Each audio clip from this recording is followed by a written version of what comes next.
Hello everyone, welcome back to my another new vlog. দেখে নিশ্চয়ই বুঝে গেছো এই ভ্লগটাও হবে একটা ট্যুর স্পেশাল ভ্লগ। কিন্তু ওয়েট, ছোট্ট টুইস্ট আছে।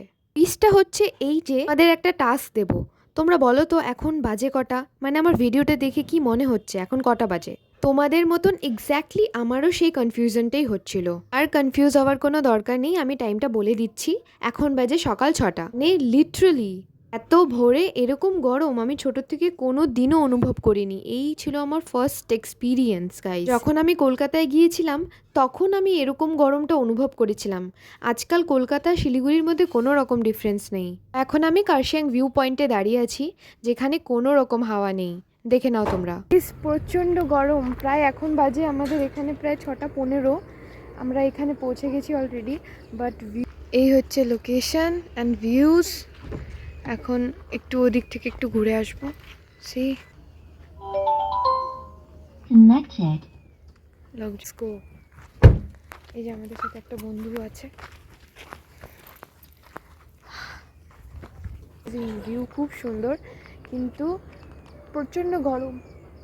এখনই প্রায় মনে করে নাও তোমার 22 to 25 ডিগ্রির মতন হবে এখানে।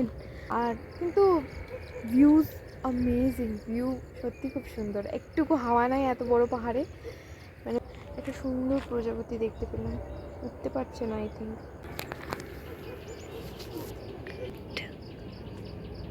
দেখো কি সুন্দর। সকাল বেরিয়ে ভেবেছিলাম একটু শান্তি পাবো, কিন্তু কোথাও গিয়ে শান্তি পেলাম না। কিন্তু খুব সুন্দর ভিউ ছিল, এটা বলতে পারি। ঠিক যেই টাইমটাতে গিয়েছিলাম সেই টাইমটাতে আমাদের শিলিগুড়িতে প্রায় প্রচণ্ড গরম পড়েছিল, প্রচণ্ড। সেই 5-6টা দিন ভীষণ গরম পড়েছিল। তো আমরা ভেবেছিলাম একটু গিয়ে একটু হাওয়া ঠাওয়া খাবো, একটু ঠান্ডা হব। কিন্তু হোপফুলি সেই স্বপ্নটা আর পূরণ হয়নি এই ট্রিপে আমার। ও যেটুকু এনজয় করেছি সেটুকু তোমাদেরকে শেয়ার করলাম। সন্ধ্যা সন্ধ্যা বলছি, সকাল 6:30টার দিকে এরকম রোদ। ভাবো সারাদিন কিরকম গরম হবে। প্রায় অনেক দিন পর আসলাম। এত পরিমাণে গরম লাগছে যে আর এখানে থাকতে পারছি না। 15 মিনিট কাটানোর পর মনে হচ্ছে যে আর যদি থাকি এখানে আমরা জ্বলে যাব। বিশ্বাস করো এত গরম। পাহাড়ের উপরে কোনোদিনও এরকম গরম শুনেছো? তার মানে ভাবো গ্লোবাল ওয়ার্মিংয়ের কতটা এফেক্ট পড়ছে। পাহাড় অবধি ছাড়ছে না। তো আমাদের শিলিগুড়িতে তো আজকে মানে থাকাই যাবে না, এত গরম। আর বর্তমানে প্রচণ্ড প্রচণ্ড প্রচণ্ড গরম, কাইন্ড অফ কলকাতার মতন। যারা দার্জিলিং ঘুরতে আসছো তারা নিশ্চয়ই অবজার্ভ করবে এটা, যে শিলিগুড়িতে প্রায় আর কলকাতার গরম প্রায় একই রকম হয়ে গেছে কাইন্ড অফ।